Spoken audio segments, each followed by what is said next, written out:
Stop! Do you love running shoe unboxing and reviews? Well, you're in the right place because I've got something you're going to want to see.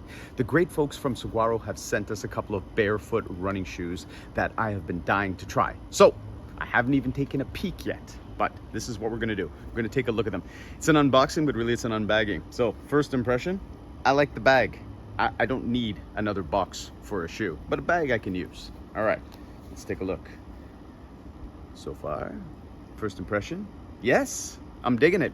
I have been wearing kind of minimalist barefoot shoes, whatever you want to call them, for years now. And I'm a huge fan, but I don't really love the toey, fingery kind of thing, to be honest. It was fun for about 5 minutes and then it just got weird. What I really like about this one is that you kind of get that vibe and you can see that profile is nice and low, but it's not that same kind of, thing going on there. So if those of you who've got, issues with seeing people's feet or having people touch your feet, don't worry. You're not getting too much of a foot thing. What you're getting is a really nice looking shoe. We've got another one here as well. So we've got two to try out. And particularly, I'm loving that. This one is really, really cool on the bottom. And the first impression, how they look good. The next thing that people always want to know is the build quality. Build quality, we're going to have to answer a little bit later. I'm going to take these for a run. We're going to talk about how they feel. And then, of course, ultimately, we're going to talk about, is it worth the money? Is this something you should buy? When it comes to build quality, look, a quick look, it feels good. It looks like they're well made. There's nothing that's popping out at me that's alarming. I'm liking the way that everything is put together, but only time will tell. That comes from use. A lot of barefoot or minimalist shoes that I've worn, I've given everyone the same kind of warning. They say, oh, what do you think about this one? I say, I love it. It's minimalist, but it lasts a minimal amount of time.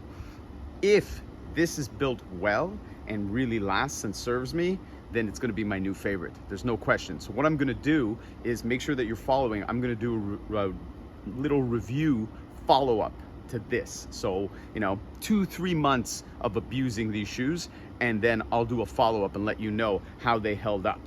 All right, what are we waiting for? Let's get to how they feel. Come on, we're gonna go for a run.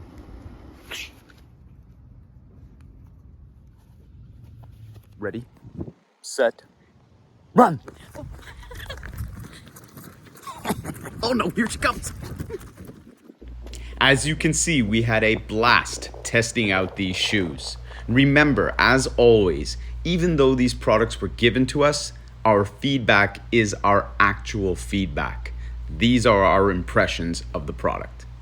Whew, I'm exhausted, but I gotta say, after sprint sets, these were very, very comfortable. They felt great, they felt light, and I love the way that this nice wide toe box feels on my feet. So in terms of feel, it's getting a check mark for me. In terms of look, also loving it. I need to take it for a longer run. I need to beat them up a little bit. So be sure to follow, and I'm going to do a follow-up review, letting you know after I've put some mileage on it. Now, in terms of the durability, so far, like I said, I like the way that it's built. I'm loving these little reinforcement dimples on the front because that's usually going to be a weak point for these kinds of shoes. Only time will tell. So be sure to check out for that follow-up video. In terms of affordability, these are known as some of the most affordable barefoot shoes, and that's what's really kind of got people talking about them. So to answer the question, are they worth the money? Yes. If you are interested in barefoot shoes, these are a great option. I think you should check them out, and I think if you grab yourself a pair, you're going to be very happy.